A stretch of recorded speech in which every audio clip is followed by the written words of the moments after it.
L'homme n'a tout simplement pas répondu au téléphone de sa mère avant de sauter du toit, mais contre toute attente, la déesse de la mort l'a renvoyé sur Terre pour lui faire vivre la souffrance des 12 personnes sur le point de mourir. S'il parvient à survivre par chance dans le corps de ces 12 personnes condamnées, alors il pourra continuer à vivre dans son propre corps d'origine.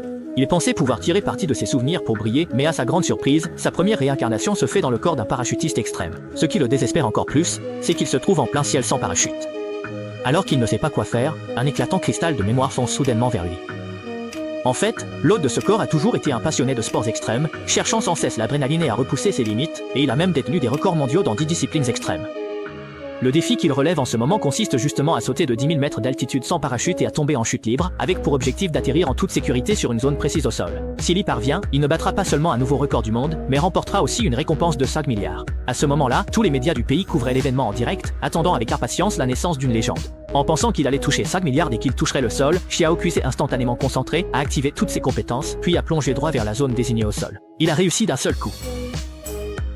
Il s'est écrasé au sol et a fini dans une boîte. En un instant, le cœur de tous les spectateurs s'est glacé. Voyant les 5 milliards de récompenses s'envoler, Xiao Kui était profondément attristé. Il supplia la mort de lui accorder une seconde chance, jurant que la prochaine fois, il réussirait. Mais la mort esquissa un sourire méprisant, car il avait déjà utilisé sa chance lors de sa première vie.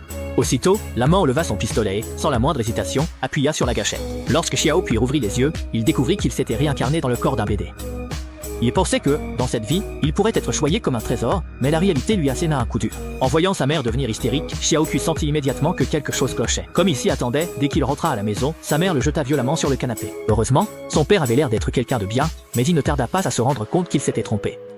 Amo entendit soudain la porte de la chambre s'ouvrir, son père s'empressa d'essuyer sa bouche, tandis que sa mère n'arrêtait pas de vaporiser du désodorisant pour dissiper l'odeur de fumée dans la maison. En fait, la police avait été alertée par un voisin qui les avait dénoncés pour maltraitance d'enfants, c'est pourquoi ils avaient fait venir un spécialiste de la protection de l'enfance pour vérifier la situation. En entendant cela, l'homme s'empressa de sortir sa carte de visite, il s'avéra qu'il avait autrefois travaillé dans un foyer pour enfants. Constatant que l'enfant ne présentait aucune blessure apparente, la police estima que le couple ne semblait pas être des personnes maltraitant leur enfant, et s'apprêta donc à repartir. Voyant que les secours allaient partir, Xiao Kui s'est immédiatement mise à pleurer à chaudes larmes, mais cela n'a servi à rien du tout. Une fois la porte bien refermée, sa mère s'est soudainement précipitée vers elle comme si elle était devenue folle. Puis elle l'a violemment jetée au sol, avant de saisir un oreiller et de l'écraser de toutes ses forces sur son visage. Quand Xiao Kui a rouvert les yeux, il était déjà de retour parmi les vivants. Furieuse, Xiao Kui a dit à la mort, comment des parents pareils peuvent-ils exister dans ce monde? Mais à sa grande surprise, la mort a répondu que rien n'allait de soi dans ce monde. La mort lui a demandé de se souvenir du moment où il avait sauté du toit, en disant qu'à ce moment-là, il avait effectivement le choix. Mais en tant qu'enfant, il n'avait en réalité aucun droit de choisir entre la vie et la mort.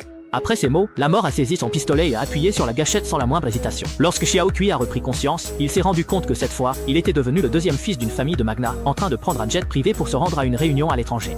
Mais à peine avait-il eu le temps de se réjouir que l'avion s'est engouffré dans un épais brouillard, ce qui lui a fait comprendre instantanément qu'il allait mourir. Il s'est donc empressé d'attacher sa ceinture de sécurité, puis a enfilé le gilet de sauvetage. Mais contre toute attente, 5 minutes plus tard, l'avion s'est miraculeusement stabilisé.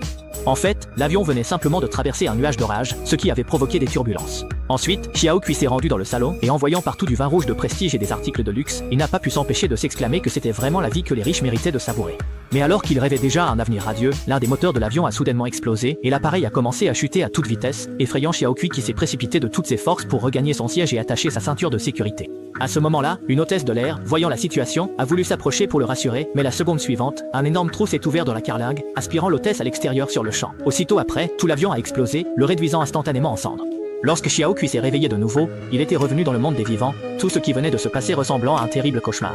Voyant Xiao Kui complètement désespéré et impuissant, la faucheuse n'a pas pu s'empêcher d'éclater de rire, en lui disant que la prochaine fois, elle lui préparait quelque chose de plus simple. Et lorsque Xiao Kui est revenu à la vie parmi les humains, il a découvert qu'il était devenu un lycéen. Au début, il pensait simplement profiter à nouveau de la vie au lycée, mais c'est alors que le caïd de l'école s'est soudain approché.